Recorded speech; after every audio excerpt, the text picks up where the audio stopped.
You do. Was that a What does she do now? We're ready. We're ready. At this time, the mayor will call to order the regular city council meeting, 7 p.m. Tuesday, February 2nd, 2021. City council chambers, 201 East Nash Street, Terrell, Texas. As always, we begin our council meeting with a mask on, since we're up to dais and protected by plexiglass. You may remove those if you wish. If you're in the public and you're social distancing, you may also remove your mask. As always, we want to continue our diligence in the COVID-19 restrictions and abiding by the CDC guidelines regarding social distancing at 6 feet. Also, if you're in and about the community, please wear a mask. This time, we'll ask Brother Malcolm Duncan to come forward and give the invocation. He is from the East Moore Church of Christ. If you could come forward. Thank you for inviting me. Let's go to God in prayer. Eternal God and our Father, we're so thankful for gathering here with these leaders that love the city and are doing so many wonderful things in this city. We thank for the mayor, thankful for the mayor and the team, each one. We ask that thou continue, Father, to be with each of them, and that they may provide all the necessary things that the city needs, Father. Father, on this day, we encourage unity among our leaders, that they may put forth the effort and not separate south from north or east from west, but they may do everything in unity for each member of this community. Terrell is a great city. We all have lived here for many years, and we're seeing each of the city council member that they continue to just do some great things in the city, and we're thankful. Father, we ask that you be with them as they discuss their program, that they may look at those things that are needed. Bless each and every one of them, Father, as they partake in this great endeavor. Be with them, Father, and bless them. Father, we ask for this week, for MLK Day. We ask for unity to continue, peace to continue. And as Dr. King said, it's always right to do the right thing. The time is right to do the right thing. Father, we ask that, again, just bless each member here, each one that helped put the program together, help them that they may continue to support one another, Father. Father, we ask that you be with us all. For this we ask in the precious name of Christ. So I'll say amen. Amen. Brother Duncan, if you please, would please just wait a moment. I've got to do the pledges and then I'll come down. Okay? Pledge allegiance to the flag of the United States of America and to the republic for which it stands, one nation under God, indivisible, with liberty and justice for all. Honor the Texas flag. I pledge allegiance to thee, Texas, one state, under God, one and indivisible. So I have a little presentation for you, Brother Duncan.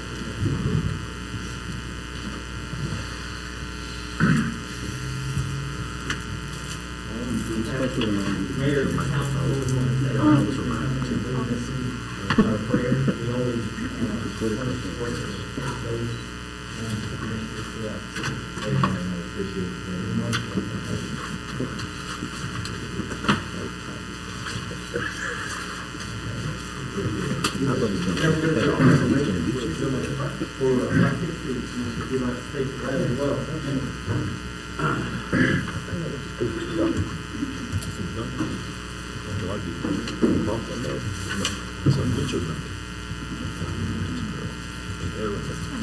So our next item on the agenda is mayor and council community recognition and event. Proclamation that I would like to read.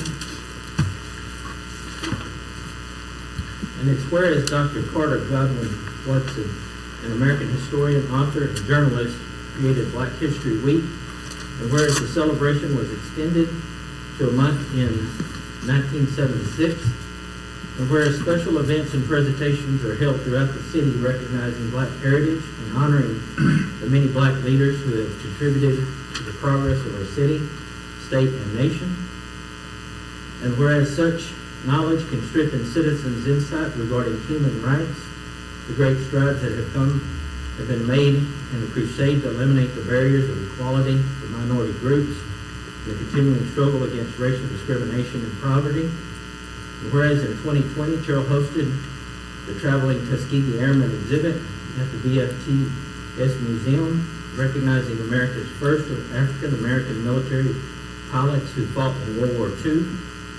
And whereas the MLK Celebration of Terrell, Inc., a nonprofit 501c3 organization dedicated to upholding the ideals of the late civil rights activist Dr. Martin Luther King Jr., hosts an annual educational program. And whereas Terrell ISD hosts an annual Black History program featuring entertainment and speakers. And whereas the city of Terrell has benefited from many Black leaders who continue to making contributions in various areas such as education, business, healthcare, entertainment, and municipal government. Now therefore, I, Rick Carmona, by virtue of the authority vested in me as mayor, and on behalf of the Terrell City Council, do hereby proclaim the month of February 2021 as Black History Month, and urge all residents to assist and encourage activities and programs being held in conjunction with this month-long celebration to join together in making this a period of rededication to the principles of justice and equality for all people. And I put my signature on that proclamation. Is there anyone else who would like to make any recognition of events and or individuals? Hearing none. Mayor? Yes? I would certainly like to recognize staff and all the volunteers and the city's support for the recent COVID-19 vaccine registration events that we've had. So one was a walk-up and the other were drive-through, and we had an opportunity to partner with churches in our library, at a local business, to provide a avenue to community members that do not have access to technology, the internet, or technology savvy. So we are still looking for opportunities. If our churches or other organizations are able to help their members or individuals that they may know to register them online for the COVID-19 vaccine that will be given at the Terrell Hub location, and of course opportunities to partner together to help those that are in need of registration. Thank you, Councilwoman. Anyone else? Hearing none, the next item on the agenda, before we do that, a little bit of housekeeping. We do have in the chambers Grady Simpson, Mayor Pro Tem, District 2, Mayor Ronnie Velasquez, District 3, Charles Whitaker, District 4, and Tim Noyes, Deputy Mayor, District 5, along with their city manager, Mike Sims. Mr. Duncan, we got a long agenda. If you've got somewhere to go, please. But our next item on the agenda is the adoption of minutes, and discuss and consider minutes of the special city council meeting and workshop on January 12th, 2021, the special city council meeting and workshop on January 19th, 2021, and the regular city council meeting on January 19th, 2021. Is there a motion? Mayor, I make a motion that we approve the minutes from January the 12th and the workshop and regular city council minutes on January the 19th. We have a motion from Tim Royce, Deputy Mayor, District 5. Is there a second? I second. Have a second from Grady Simpson, Mayor Pro Tem, District 2. Is there any further discussion? Hearing none, all those in favor let it be known by stating aye. Aye. Any opposed? Motion is carried. The next item on the agenda is here remarks from visitors. Do we have any? Have none? We'll move on.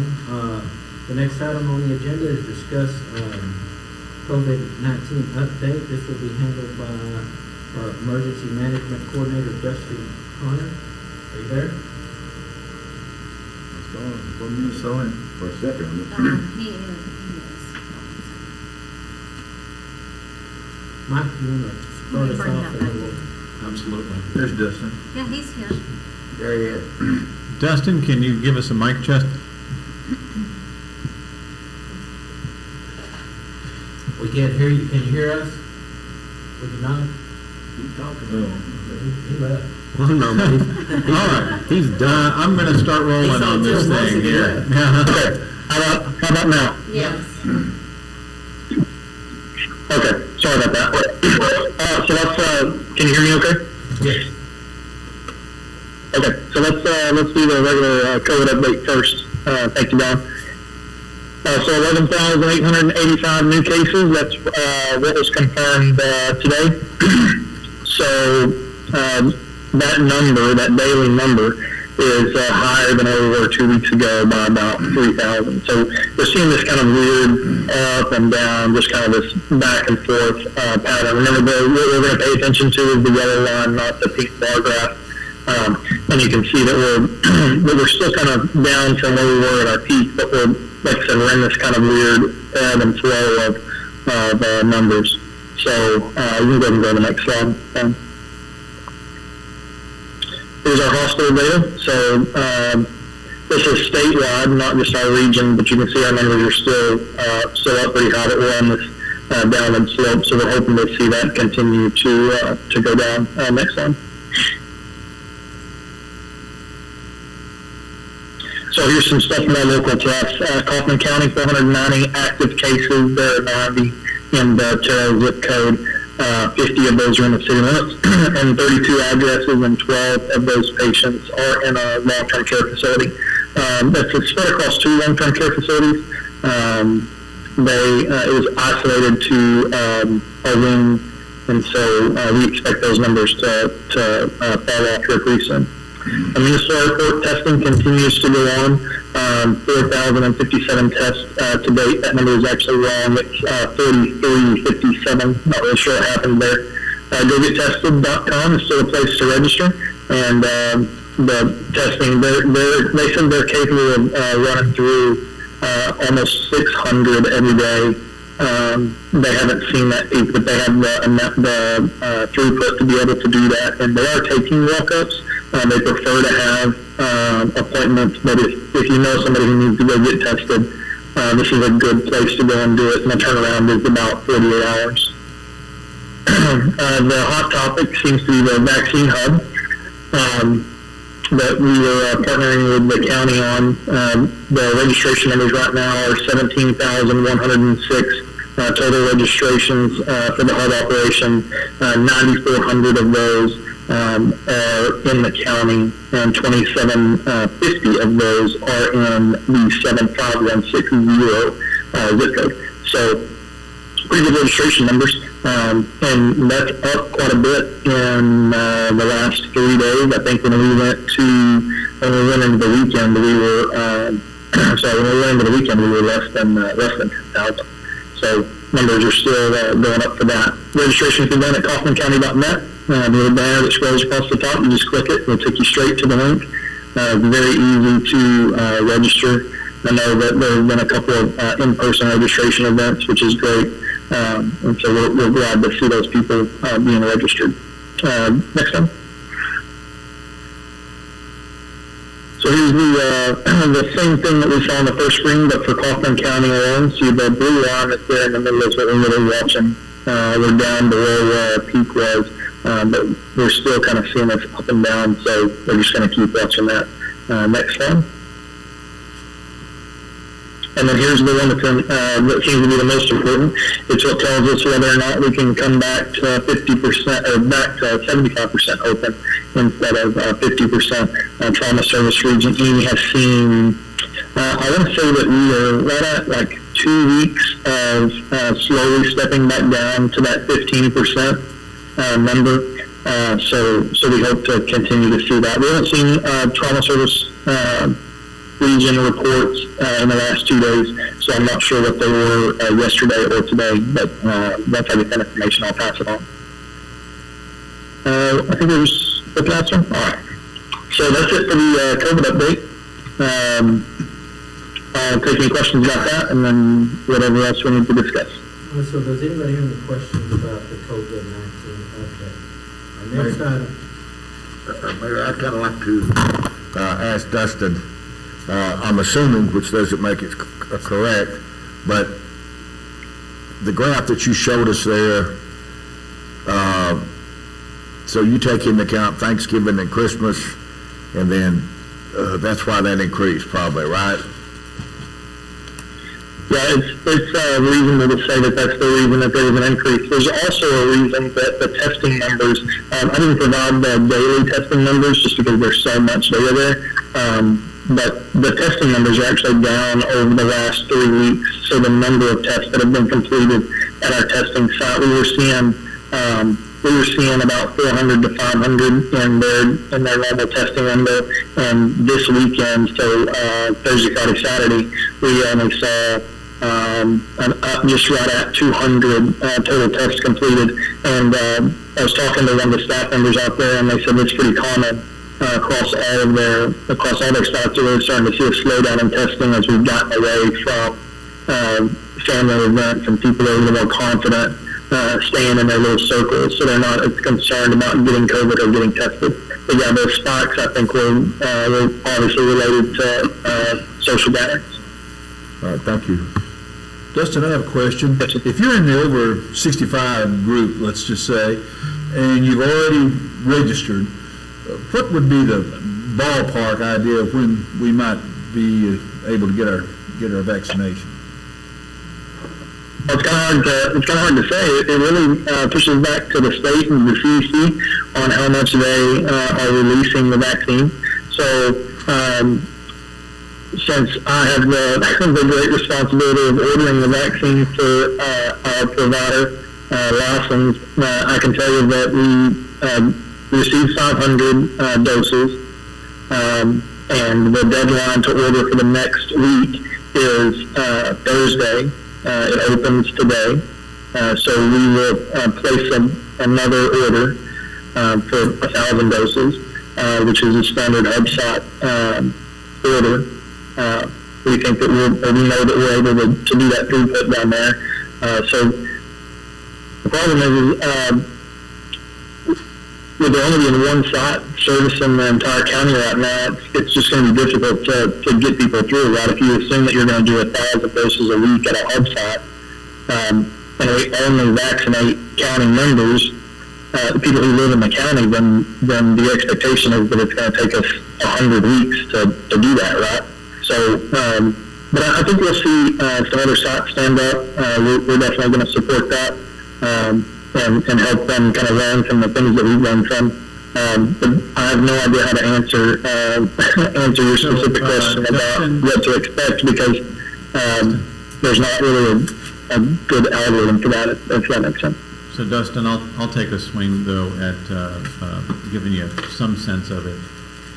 So we have 17,000 people on a list. Some of those people are registered in 5 or 6 places. And we just know this from the behavior, right? People who want to get vaccinated, they'll register at everywhere in Dallas County, they'll register everywhere in Collin County, they'll register everywhere here, and they'll get on that list. So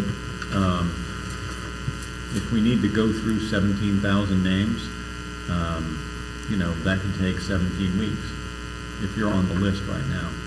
On the other hand, because we think that a lot of those people will get their vaccine from another provider somewhere else, we hope that we can get maybe 10 weeks or so, maybe 8 weeks, to just knock out the people who are currently on the list. So that doesn't make anybody feel good, right? February and March before we get through the folks currently on the list. And that's why as soon as we move from getting 500 a week, we want to prove it and go for 1,000. And if we can do 1,000, we're going to go ask for 2,000. And then we're going to say, hey, can't somebody else set one of these up in the county so we can work through this in a faster manner. So we're very supportive of someone else getting a hub, and we're just going to work as much as we possibly can to get people through the process. But unfortunately, right now, you have to just be honest about it and say, you know what, to work through the people already on the list is probably all of February and March. It's also important to note that there are several people who are on the list that have already received their first dose and are wanting to receive their second dose here because it's more convenient or whatever it is, and the state has now allowed that to happen. The thing to know about that is that the first, so every time you order either a first dose or second dose. And so the first dose is always allocated for first dose people, so the second dose people can't take up that dose. So there are some numbers in that 17,000 that are going to come off for sure. Dustin, how much longer will we have testing at the airport? And it's Thursday through Sunday, is that right? Thursday through Saturday. So it's Thursday, Friday, and Saturday. And we renewed through the end of February. But I told him that we would continue to renew as long as they were awarded the contract to the state. So we should know. We're probably still a couple of weeks away from knowing if we're going to renew into March. But they've shown no sign of not renewing into March. They're already in the process of doing that. So I expect that by Valentine's Day we'll know that we're going into March. But we're for sure through the end of February right now. Okay. I think it's good for the ones of us on Facebook to continue to push testing. If you know you're positive, then hopefully you stay home. So a couple of us over here will do our job or do some extra pushing. Okay.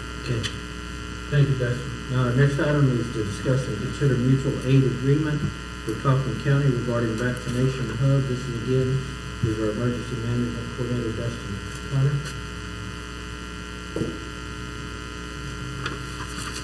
So this is a standard document for us to have a mutual aid agreement or a memorandum of understanding with the county.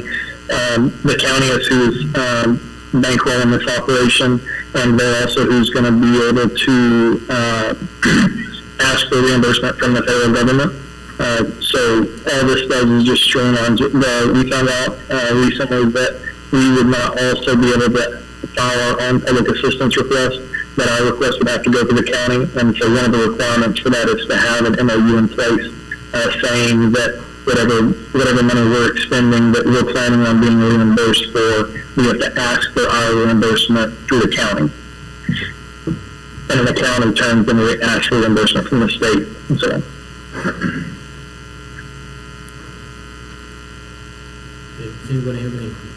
So, Mayor and Council, on this one, just think of it like this. We have a mutual aid agreement in place. It provides that either entity who asks for help will also facilitate the reimbursements for the entity that did the helping. The county is asking us for help, which means they're agreeing to reimburse us for our expenses. I had a great conversation with Judge Richards today about the mechanics of payment associated with this. They're not going to be easy because it's going through state and federal steps, but I've got confidence that we're going to be reimbursed for our expenses associated with the vaccination hub. Your vote today allows us to proceed down that reimbursement path. So, I think it's important that we have that process lined out and everybody understands the role that they're going to play as we move forward with the hub and the vaccination distribution. So does anybody have any questions or comments? Hearing none, the mayor will entertain a motion on item 7.2. May I make a motion that we approve item 7.2? We have a motion by Grady Simpson, Mayor Pro Tem District 2, to approve the mutual aid agreement with Coffin County regarding vaccination hub. Is there a second? Mayor, I second. We have a second from Mayor Ronnie Velazquez, District 3. Is there any further discussion? Hearing none, all those in favor, let it be known by stating aye. Aye. Any opposed? Motion will carry. Item number 8. Mayor, Yes. point of order. Yes. We skipped 7.1. No. No, We've already done that. Did we? Yeah. Did we? Did- That was the PowerPoint Yes. slides from Mr. What now? Oh, you know what? Did it include the Star Transit?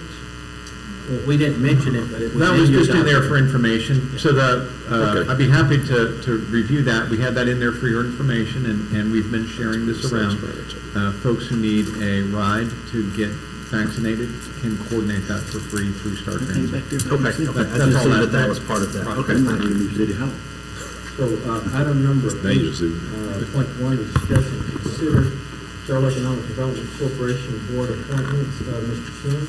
So Mayor and Council, you see on agenda item page 20, the list of council responsibilities. The one labeled economic development is a responsibility of one Rick Carmona, former chair of that very same board. Page 21 is the list of current members of that. That list goes on page 21 and page 22. And I'll turn it over to the mayor. So, I want to first thank District 4 Representative Charles Whitaker for serving on the Terrell Economic Development Corporation Board. It's important for us as a group to have firsthand knowledge of what is going on with our TDC board as it relates to incentives, as it relates to conversations with, in and around the industrial park. There's so much that happens when we talk about job creation, job retention. And Charles, you've done an excellent job representing the council. As you know, Charles has termed out, and so we're going to go ahead and move forward with a new board member. And I think it's appropriate that the going member nominate this next council member who's served time on the council, expressed interest and the ability to be at the meetings associated with the Terrell Economic Development Corporation. Charles, would you like to? Yeah, thank you, Mayor. I have for 2 years enjoyed serving on the EDC, and as I step down, I know the EDC, under your leadership just previously, will continue to be consistent, progressive, and bring in expansion here to Terrell businesses and bringing in new businesses to town also. And I'd like to support and nominate Mayor Pro Tem Grady Simpson to take my position on the Terrell EDC. So, Council, we have a motion from Charles Whitaker, District 4, to appoint Grady Simpson as our next council member. Is there a second? Mayor, I second. We have a second from Mayor Ronnie Velazquez, District 3. And is there any further discussion? Hearing none, all those in favor let it be known by stating aye. Aye. Any opposed? Motion will carry. Grady, welcome to the Terrell Economic Development Thank you, Mayor. Corporation Board. Thank you, Mayor. Thank you, Councilman Whitaker. Item number 8.2 is discuss and consider planning and zoning commission appointments. So, Mayor and Council, similar issue here. We just have regular business with our list of council board responsibilities. Planning and zoning falls under Councilwoman Ronnie Velazquez. We've got a list there following. That starts on agenda item page 24 of current memberships and some of the dates associated with that.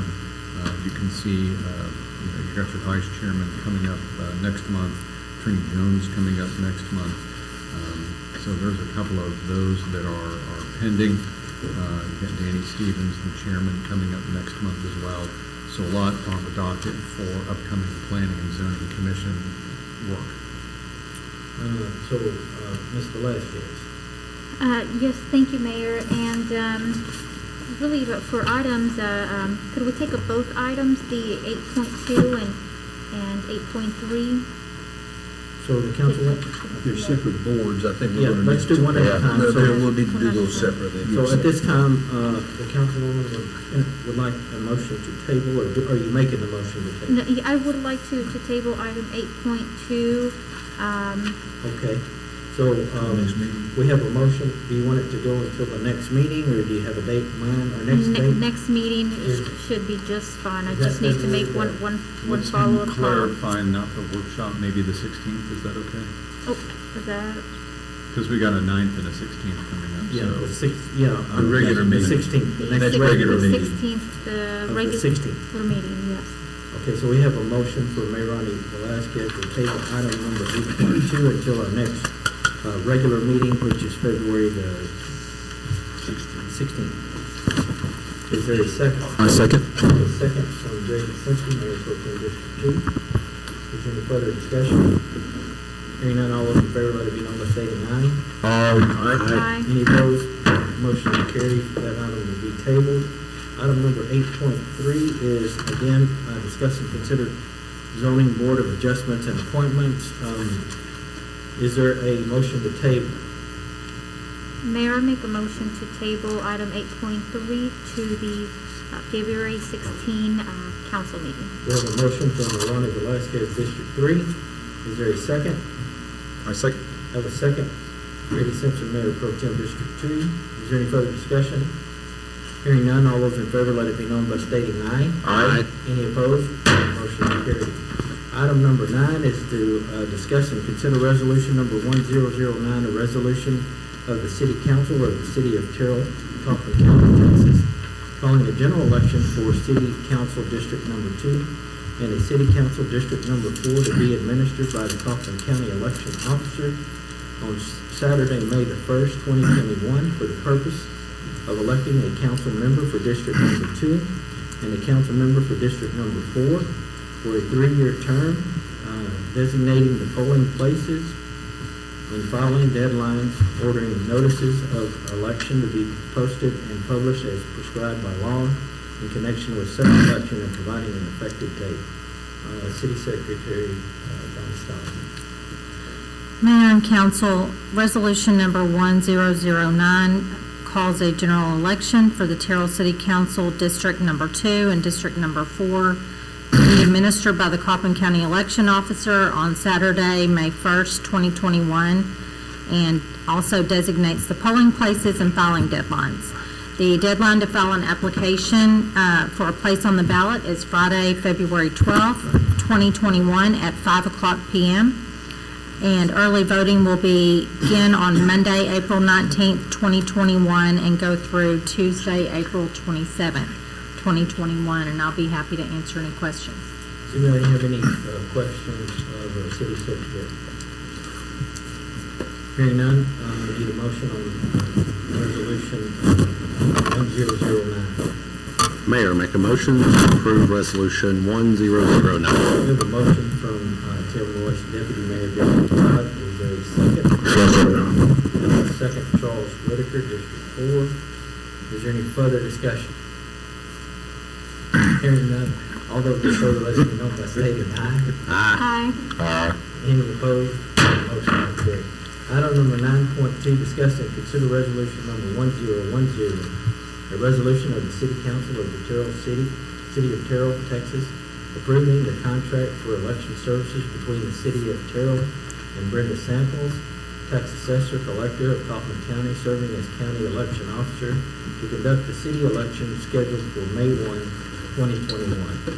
Authorizing the city manager to negotiate and execute the contract for election services for the May 1, 2021 election and providing an effective date.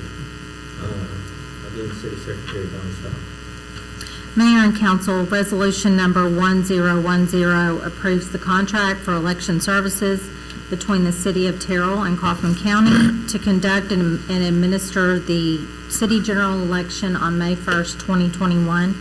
And this includes any subsequent runoffs, recounts, and election or any election contests. It also authorizes the city manager to negotiate and execute the contract for election services. And I'll be happy to answer any questions. Any questions of our city secretary? No. Hearing none, the mayor will entertain a motion. Mayor, I make the motion to approve resolution number 1010. We have a motion from Mayor Ronnie Velasquez, District 3, to approve resolution 1010. Is there a second? I second. Have a second from Grady Simpson, Mayor Pro Tem District 2. Is there any further discussion? Hearing none, all those in favor, let it be known by stating aye. Aye. Any opposed? Motion will carry. Item number 9.3 is to discuss and consider selection of Mayor Pro Tem. I want to take this opportunity as mayor to say thank you to Grady Simpson for being Mayor Pro Tem and helping when called upon to rally the council. Done an excellent job, and we certainly appreciate Thank you, Mayor. you being there in the right-hand man. It's time that we move on, right? We are going to appoint a new Mayor Pro Tem. It would be the mayor's wish that that individual be District 5, Councilman Tim Royce. Again, to be there for the mayor and handling just day-to-day operations and help with the council when called upon. I think he will be excellent Mayor Pro Tem. I look forward to working with him. If there's not any discussion, I would entertain a motion. Mayor, it's my great pleasure to make a motion to approve Deputy Pro Tem Mayor Tim Royce, District 5, as our Mayor Pro Tem. Thank you, Councilman. We have a motion from Grady Simpson, Mayor Pro Tem District 2. Is there a second? Mayor, I second. We have a second from Mayor Ronnie Velasquez, District 3. Is there any further discussion? Hearing Yes, none, Mayor. I have discussion. No comments. I have discussion. Tim, I want to tell you that you've turned into a good councilman, and you'll do great as Mayor Pro Tem in your diligence and your patience. Your time on the council is very much appreciated. Thank you. Thank you for those comments, Councilman. Is there anyone else? Hearing none, all those in favor, let it be known by stating aye. Aye. Any opposed? No. Motion will carry. Welcome, Councilman, as Mayor Pro Tem. We look forward to having a good relationship moving forward. Right. Equally as important is our Deputy Mayor Pro Tem position, who was held by District 5 Tim Royce, and that is up now, and moving into that spot that we would like to see Mayor Ronnie Velasquez from District 3 be appointed to the Deputy Mayor. Is there any motion? Mayor, I would like to make the motion to place Mayor Ronnie Velasquez as Deputy Mayor Pro Tem, as she recently won her well-fought election, and with the knowledge that she is also a vivid fighter for her district. So I have a motion from Tim Royce. Is there a second? I second. Have a second from Grady Simpson. Is there any further discussion or comment? Hold up, Mayor. Charles? Yes, you're recognized. The gentleman from District 5, District 4 is recognized. Mayor Ronnie, you've done an excellent job, and you brought a lot to this council, and like Tim, and you deserve it. So to you, moving up a notch, as I call it, congratulations. Thank you. Any further comments? All those in favor, let it be known by stating aye. Aye. Any opposed? Motion will carry. Congratulations, Ms. Velasquez, as you are now going to be Deputy Mayor. Wait a minute, what am I now? I don't have, You're in the way. everybody got a title but me. Lame duck. Lame duck. Lame duck. Item number 9.5 is discuss February city council calendar. That again is City Secretary Don Stock. Mayor and council, in your packet is the calendar for February 2021. I won't go over all the dates. I'll just highlight the city council meeting dates. We'll meet for a workshop at 5 p.m. on February 9th. Another workshop at 5 p.m. on February 16th, followed by a council meeting at 7 p.m. and a workshop at 5 p.m. on February 23rd. And I will be happy to answer any questions. Does anybody have any questions on those dates or times?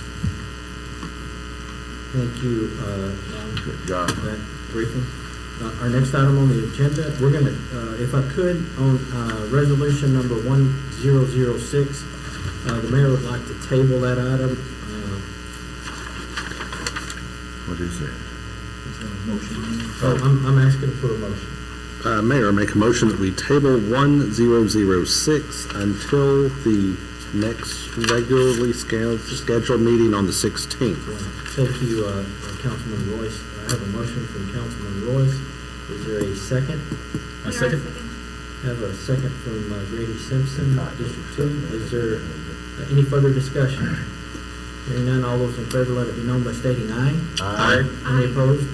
Motion will carry. Item number 10.2 is discuss and consider resolution number 1007, a resolution of the City Council of the City of Terrell, Texas, approving a transfer of funds from the reinvestment zone TERS number 1 to the City of Terrell, Texas for downtown building renovation. It's Mr. Sims.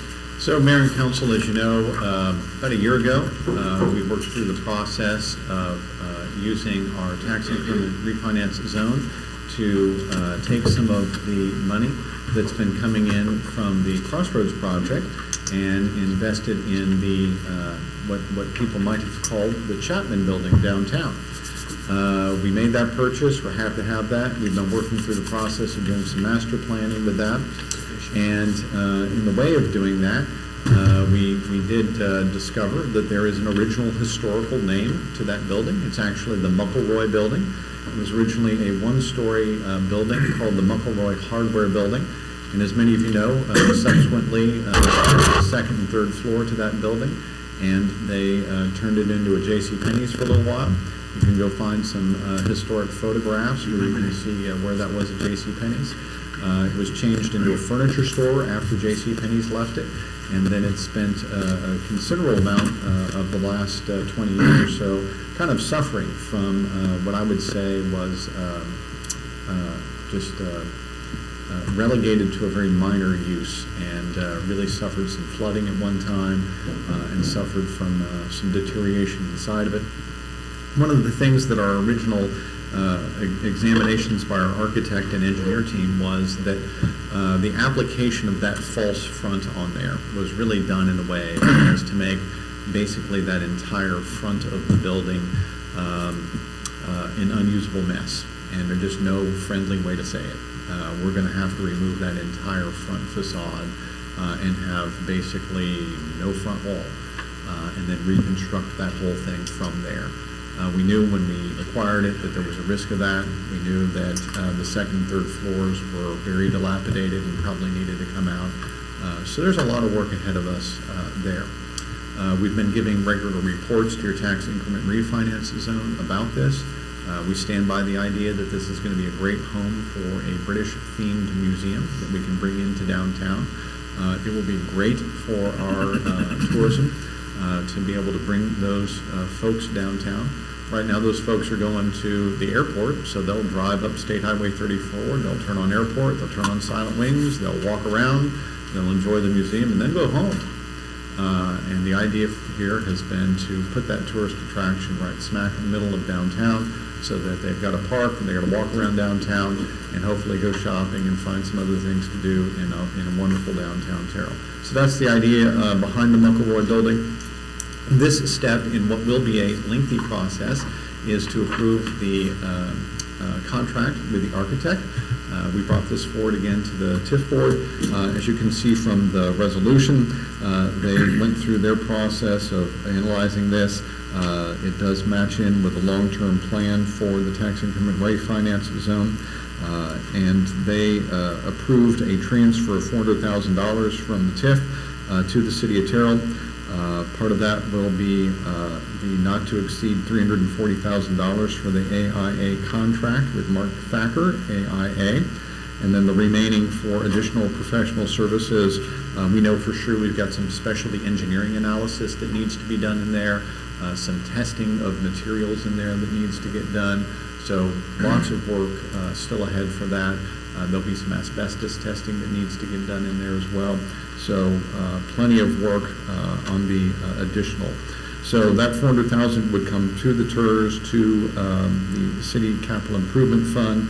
We'd administer the money out of the City Capital Improvement Fund. You can tell over on the front page of this resolution, it actually also approves the contract. So with your vote on 1070, you're approving me to sign the contract, you're approving the transfer. As we have the smaller scale contract, my guess is some of those are going to be in the $10,000 to $20,000 range, so they wouldn't necessarily come back to you to vote on because they'll fall in that element of our financial policy. But we'll manage that $400,000 to get ourselves a full set of architectural plans. You might say to yourself, well, gosh, Mike, that's a pretty expensive set of architectural plans there. How much do you think this building is going to cost to renovate? And my first answer to that is going to be, can I answer that question after we have the architect work on it a little bit more? But my second comment is this could be $4.5 million. And we'll see how that works out. In order for us to have a good set of, or a good opportunity to fundraise and try to get private donations onto this project, we're going to have to be serious about it and have a full set of architectural plans so that we can prove out to a donor that they're really donating to something tangible. So we don't want to come back to you 6 months from now, 9 months from now, a year from now with architectural plans and say, hey, we had no success fundraising. We want to go have some success fundraising, and I'm not going to claim that it's going to be like a federal grant where it'll be 80-20 or something like that. But you know what? If we can scrape 20% or so off of that price with fundraising, I think we'll have done a very good thing. And so we'll go tackle trying to get some fundraising done for this. But between now and then, we just want to start on the architectural work. We're excited about it. The BFTS Board of Directors is excited about it. There's obviously lots of work to be done, and this is just one step in a long path to get a great tourist attraction downtown. So as we look at our downtown and we discuss back and forth, are we serious about moving forward? You got to take the first step, which is to get an architect to give you an idea of the dollar amount we're talking about. But if you go to any other community and you say, hey, I like the renovations or the upgrades or the new thing for competing municipalities, that was done with money. It's not cheap. We knew it wasn't going to be inexpensive. We knew that the money was going to need to either be raised or grant money or whatever. We'll cross that bridge as we get there, but we first need to have the architect look at it and determine which direction we need to go, and then how we're going to fit it in with the downtown area, and bring all of our partners together and say, this is the direction we want to go, and this is the cost, and then look at it. Does anyone have any questions for Mr. Sims? No, I think you hit it on the head, Mayor. It is going to cost some money, but it's going to ultimately be worth it. I would like to know if what questions or if there was anything that the TIF board really wanted us to keep in mind when, at their last meeting regarding. I think kind of the summary from the Tax Increment Finance Board meeting was sort of capsulized by the mayor here. You gotta take some steps, and you gotta take some risks, and you gotta be able to put an investment in place. So that seemed to be the theme of the discussion. I would say that if you are going about this right, then you're going to be very methodical about it. One of the lengthy discussions we had with the board was that there's going to be a balance between not just the fundraising side of it, but also the ability of the building itself to generate revenue. And you don't want to be mean about it, right? You don't want to say, well, it's got to generate X dollar amount every year, or it's a bad deal. If it's bringing customers downtown and they're spending their money across the street at a restaurant, or they're buying materials from somewhere else, or if they account for a head in bed in a hotel stay, then there's a economic impact that's greater than the money generated by the building itself. On the other hand, the building itself can generate revenue. And we feel like there's going to be an event center element to this that can generate money. We feel like there can be some retail sales there that can generate money. And there should be a way that some of those funds come back to the Tax Increment Refinance Board. So let's say we get to a point where we've determined what the price tag is going to be. We've taken the project out to bid, and we know a number. And we got a pile of money that we fundraise, and we said, well, are we really happy with that balance? What the Tax Increment Finance Board is going to expect, that's your business board, right? That's your board that looks at economic development deals. They want to be able to look at a financial plan for this thing to say, how much money is that building really going to generate? And if it can buy down some of the cost of the borrowing that the TIF board will have to do, that's part of what we're going to be looking for here. But that's all part of the analysis that will happen moving forward. So I would just like to say, one of my predecessors said this, so I don't want to take the credit for the quote, but this helps Terrell get to the place of a place to drive to and not a place to drive through. So this is in the spirit of that. So it's a great project. Right. Okay. So do we have a motion on resolution number 1007?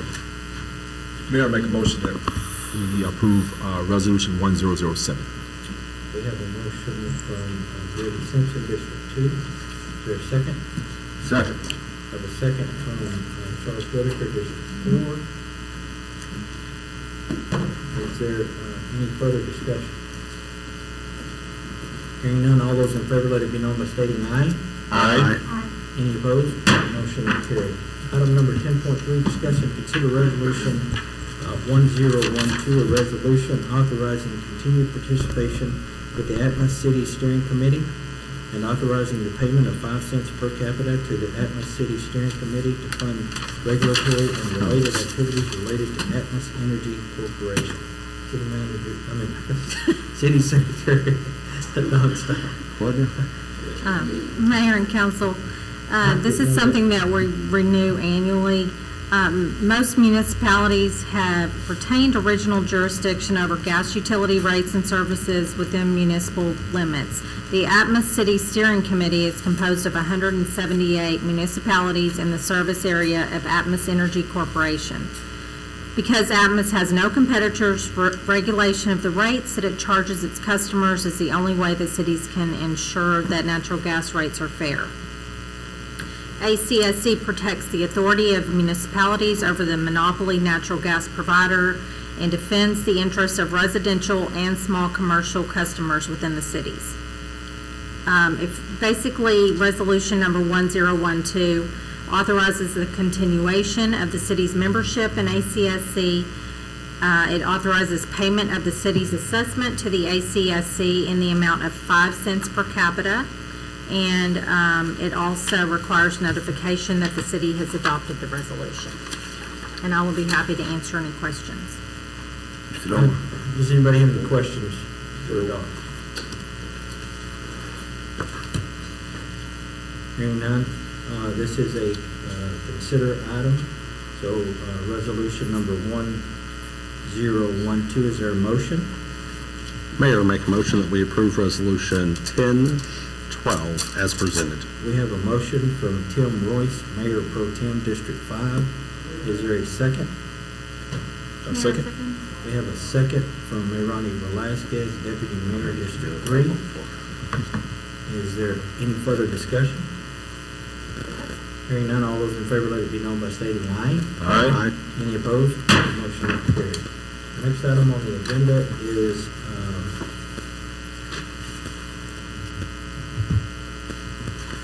discuss strategic plan update. This is City Manager Langston. So, Mayor and Council, as you know, we discussed that this is an opportunity to move your three-year strategic plan to an additional year.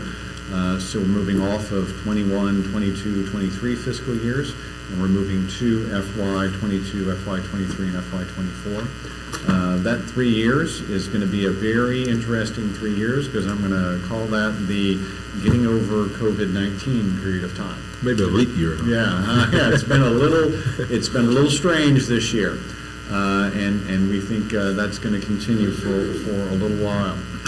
Nevertheless, your department heads are hard at work drafting up for you some presentations, and I just wanted to spend a minute kind of talking about the order of that. So if you're on page 108, what you'll see is that you'll have Ken McKean and Shane LaCroix. That's going to include a little bit of Dustin Connor as well.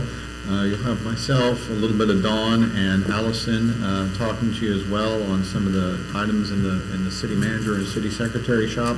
That's February 9th. We're giving everybody about a half an hour to give their set presentation. Hopefully that will be enough time for them to present, and then you can tackle questions, discussions, get your opinions out in front as well.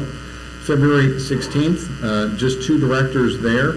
We'll have Carol and Jay come forward, give their presentations. That's going to be at the 5 o'clock workshop setting, so that's going to be a little pushed for time.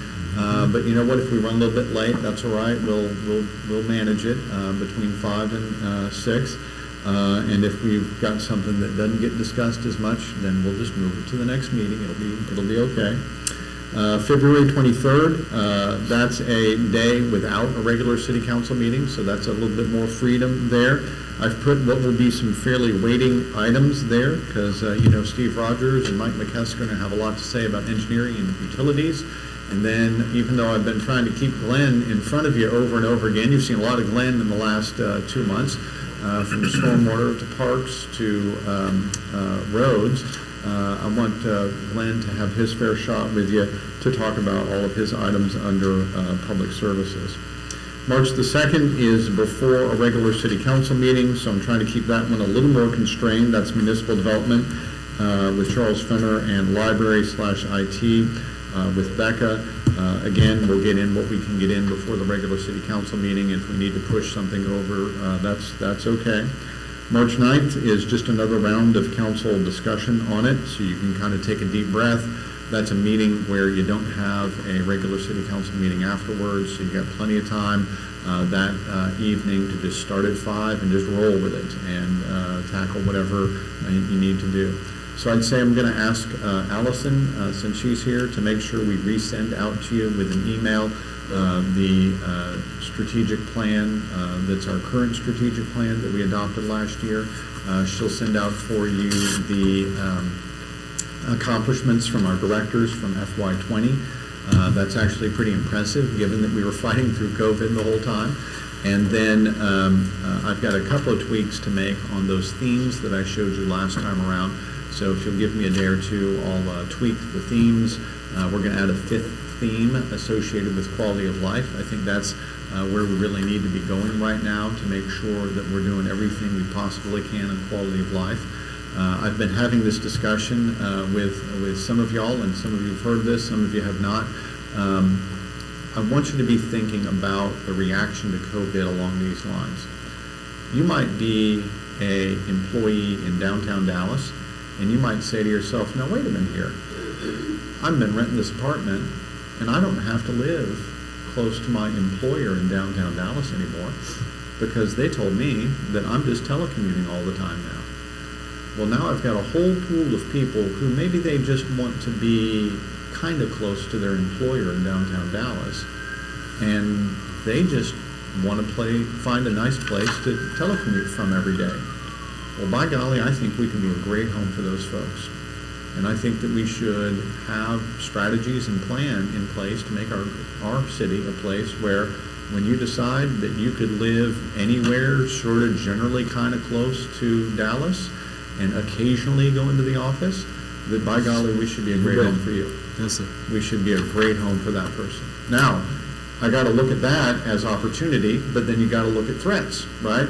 What's a threat? We have any number of people in this city right now today, and they might work for American National Bank corporate headquarters. They might work for Madix or Oldcastle doing engineering every day, Madix or Oldcastle. Might be some of the other so-called white-collar jobs in this city. Well, some of those people have been waking up saying, gee, I don't have to live in Terrell and work in Terrell because now I have a telecommute job. So just like we might be able to attract some people here, we met people who are living and working in this city right now they're now telecommuters, and they might decide they want to live somewhere else. So I consider that a threat. How do I combat that? Well, I do it the same way, right? I keep making us a great place to live. And so I've been talking to the mayor, we met with the Paddock board chairman about this. We want to take a very aggressive stance there. And I think a very good way to take an aggressive first step on that is to say that we need to assess ourselves. If we can't be honest about the ways we need to be improving, then we'll never improve. It's the same thing when you look at any aspect of your life, right? You got to set some goals for yourself, and you got to say, this might be an area I need to get better at. I think a quality of life audit can do that for us. I called around with some folks in the city management profession, and I said, hey, have you ever heard anybody do a quality of life audit? Is there any firm out there that can do that for us? And you know what I got? I got gosh, I never thought of that. That's a great idea. I've never heard anybody do a quality of life audit before. So we're going to plow some new ground here. And as I would describe this idea, I would say that one step along the way of doing a quality of life audit is to decide my grading criteria. And so I'm going to call it a rubric if you like school things. I'm going to call it a benchmark if you like business ideas. But the question is going to be, what is it really that we're grading ourselves on when we say quality of life? So sometimes I'm not the most touchy-feely guy in the world. I like things that I can count. But a lot of quality of life is about feeling, right? So how do I assess how much we feel like a hometown? Some of that's easy, some of that's hard. I think some things you might grade in a quality of life audit will be things like, can I walk to the park? Can I eat a sandwich outside in my downtown at somewhere where there's some nice outdoor dining? We had a conversation with the schooling aspect of this. We're very proud that now part of our quality of life will be that you can get a 4-year degree at Trinity Valley Community College. So there's going to be education elements to this. There's going to be workforce elements to this. Lots of work to set up a grading rubric, then grade yourself, and move through that process. I think that's an important thing because I think that years of FY22, FY23, and FY24 are going to have a big, big component of what are we doing for quality of life, how are we getting better, and I want to start that off on the right foot by not guessing at it, but by being very thorough about assessing ourselves on it. So that will be an added theme. And I think it'll be a very important theme to add. We talked about the other 4 themes already, so I don't want to beat you up with that, but we'll package all that together. We'll get that emailed out to you, and you guys will have a chance to sort of react to that. So as you're listening to individual department heads, what I'm hoping you'll be doing is glancing back over those 4 or now 5 themes that I've sent out for you and said, okay, I like that theme, I don't like that theme. We had the theme for a long time of crisp and clean. Crisp and clean, baby. Yes, sir. Which is probably said much better than any of the ones I packaged up, because all mine read like I put too many words in the sentence, right? So I might need fancier names for my 5 themes, but we'll get there. And I want you to kind of grade the department head presentations based on, are these matching the themes that are the right themes for FY23, FY22, FY23, and FY24? So that's what we've got in store for you. I'll tell you that JRs and I are hard at work at the part of your 3-year strategic plan that is the numbers. I would look back a year and I would say, man, our financial projections are different now than they were, right? We're a little bit lower, and we will be for the next couple of years than I would have thought that we were going to be. And that's going to put a dent in some of our ability to deliver things, but we'll fight through it. I can guarantee you that we'll take a big effort at fighting what I would call my staffing issue, because I'm having a hard time right now filling all of the positions we had open, all those positions on freeze that you heard from Terrell about.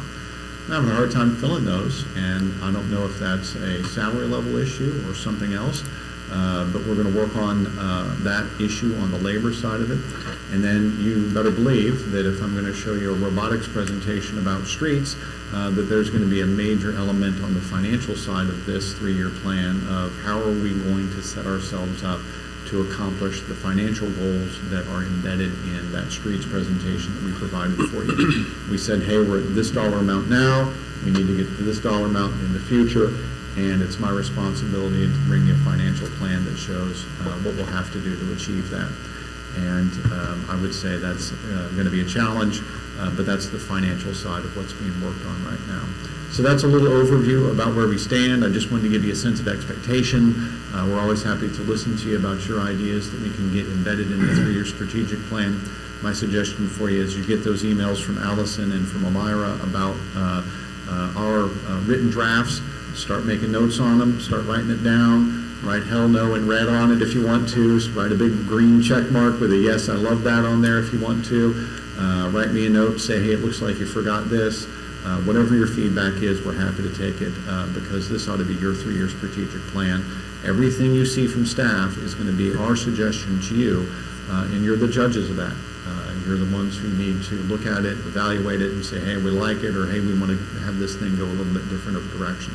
So that's my presentation for you on strategic plan workshop timeline, kind of an ambitious February, March for you, but I think it's an important way for us to react to the world around us. So my only comment would be that we get as much information to us prior to the meeting date so that we can go over it, have time to look at it and review it. That might speed up the process of the presentation if all of us have already submitted questions or have the questions ready. Okay. We can let everybody get through their presentation and then have those questions available on the side. Okay. That would help. So if we can get staff or whomever, the department head, Yes, get sir. those to us as soon as they're possible. Anybody have any comments? Yes, Mr. Sims. The quality of life audit. Yes, sir. Man, that sounds great. Thank you. I keep wondering, I think about the Baylor hospitals of the world, right? This is just an idea. If we can package something like that after we do a quality of life audit and maybe present it to a Baylor hospital, how could that trigger the thought that Terrell is really moving in the right direction, and they can possibly come here and start making the investment to be a part of our community. Yeah, I would say that's a very spot-on comment because you can't talk about quality of life without talking about healthcare. Yes. That's a major part of it. So it's like we need to do both sides of that coin. We have to show why we should be attractive for a major healthcare institution to make an investment, and then we should have a goal of convincing a major healthcare institution to make an investment. So they kind of go together. I would say it's interesting to look at some themes in major hospital campuses these days. And a lot of them really have, some of the ones that have been constructed recently have really gotten to this issue about being a place where their employees can de-stress and go outside and walk in a pleasant place. You start seeing hospital campuses where they want an adequate amount of green space around it so that a recovering patient can, have the psychological advantage of having some green space around them. So I think part of us trying to be good at attracting medical may be a little bit more creativity we have to apply on that theme of, well, how do we make sure that we don't just have the good statistics, but we have some of the campus environment elements that we need to pitch at these guys. So I just think your comments are spot on. I think that's a very big challenge you laid out, and I think that's part of doing a good job in a quality of life audit. Absolutely. Yeah. Thank you. Yeah. Yes, sir. Anyone else? My comment, when Carol presents HR, and I'm not sure what element she's presenting, but I would like her to talk about some elements such as turnover in the last calendar year. I don't, at my job, if someone leaves, there is an exit interview done. So there's a sense of why the turnover happened. So I would like to get her feelings on that. And then it would also be nice to know of the average tenure in the departments, meaning if I looked at the library as a whole, are they tenured? I want to know what they're tenured at, because that also tells us a bit of retention also. So those two things are important to me. That's it. Okay. I will make sure that we have those notes, and we'll talk to Carol about that. These are, we'll be presenting on items for the budget proposal. And so what I'd really like to start seeing more of, what we've seen, for example, in some of Chief's presentations, Glenn's presentations, are really metrics. Really like the matrix that you mentioned earlier on. What if we're asking for equipment? What is it exactly that we currently have? What are the potential routes that we could go? What are the pros and the cons? Having, I guess, I'll call it justification for what that ask is. So, great comment. I would say that one of the things you're likely to hear on the J. Ayers side of this presentation will go along these lines. Does our budget, as currently constituted, allow as much of a connection between the goals the council set and a way to measure that, our performance on that goal, and then turn around and adjust the budget in future years based on what you're seeing there? And I'd say I think the honest answer to that is no. There is several different ways to arrange your budget so that you can do a better job with that. I would say that yes, I like that goal. However, just like it took us some time to create the rating system for robotics and for streets, I kind of have to have a process where I say, I'm going to work in one of these fiscal years to make this step in that process of being more thorough about that and more quantitative in that than I have been in the past. So I don't want to tell you that I'm going to bring you a bunch of rating systems and matrices and all that stuff for every department in this next 3 months or next 2 months, right? But I will say that it's going to be a theme in your budget that we are going to work toward that direction. And whenever I can find a department to really grab hold of and improve that, then we'll certainly do that. So you're talking to a receptive audience when you make that comment. I would just say give us a moment of patience, because those rubrics take some time to really set up and do a good job with them. And maybe it's, getting some feedback for the time, time that you've allotted for yourself, along with my city secretary, PIO, on what is it on the business side, right, the running the organization for the that we're doing, that maybe we weren't doing 2-3 years ago, and kind of, where we're headed, what those plans are that you have, in that direction moving forward. Okay, very good. Anything else? All right, thank you, Mike. Yes, sir.